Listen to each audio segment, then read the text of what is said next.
We'd like to welcome everyone to the Military Spouse Jobs and Vet Jobs Founders Friday.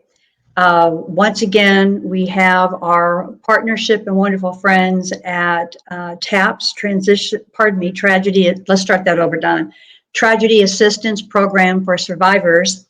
We've decided to do a monthly or maybe even a bi-monthly video with TAPS because I've learned personally and professionally lately that there are no better experts in this field of what they do in regards to grief and in regards to COVID and grief, which is a whole different environment. And I've learned professionally and personally lately how much we've needed TAPS as an organization. You know, we often talk about sending clients to TAPS, sending referrals that we have in the way of candidates to Tragedy Assistance Program for Survivors. Little did we know as an organization, we would need TAPS, and we'll talk about that later on in our video segment. Now I'd like to introduce Audri B, and Audri's going to give the last name and a contact information for Tragedy Assistance Program for Survivors.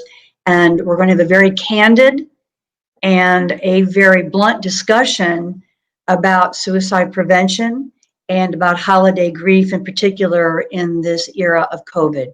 Audri, the floor is yours. Deb, thank you so much for the invitation to come and be with you. I always look forward to having a warm and robust conversation with you for the benefit of all those listening and watching. My name is Audri Beugelsdijk. I know it's a mouthful, but I'll go ahead and put it out there. I'm the Vice President of Survivor Services for TAPS.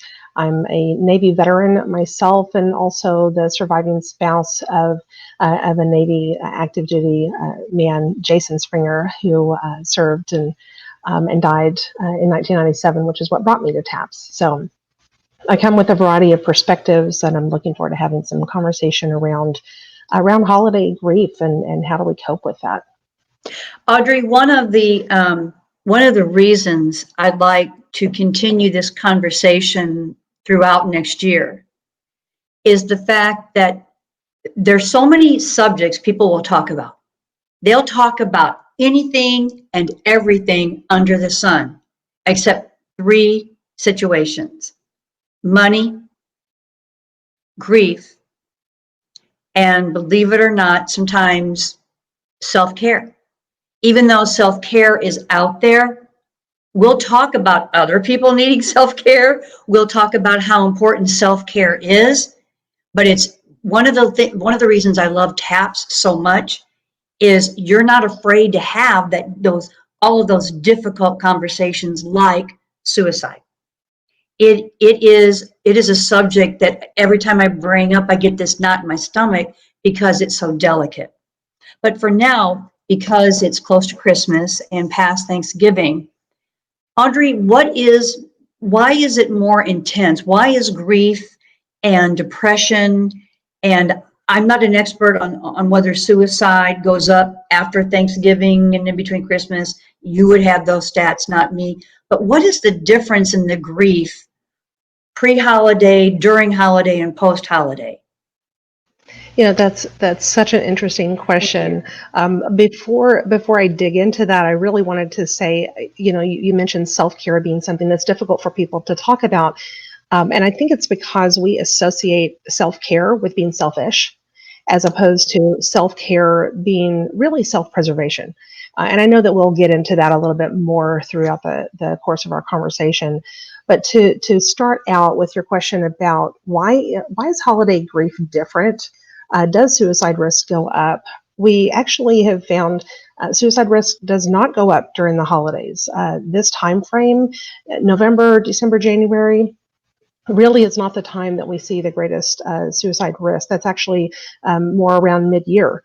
And surprisingly, at the holidays, and you would think that our numbers would go up in terms of people needing more support, and certainly they do need more support, but it's a different kind of support. Interesting. Yeah, it's a different kind of support. So we do have people call us, but frequently families are connecting with others. They are surrounded more by supports at the holidays than what they are typically at earlier times in the year. So it could be June, and we're spending time talking with a person who's really heavily grieving in June, July, and August. But around the holidays, now suddenly they are surrounded by people who are making maybe an annual pilgrimage to get together with family, and they actually have less time on their hands. So I don't know that suicide risk certainly is always there, but suicides themselves don't tend to trend upward through the holidays. We hear about it a lot, and I think we make that connection a lot.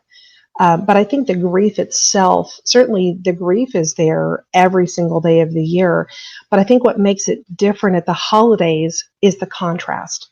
We are surrounded by all of these visible representations of joy and happiness and glitter and tinsel and all of The these things. food. Exactly. So it sets an expectation. Our culture sets an expectation that this is supposed to be the most wonderful time of the year. I mean, the song says it. It's the most wonderful time of the year. And we then realize that by contrast, that's not where we are.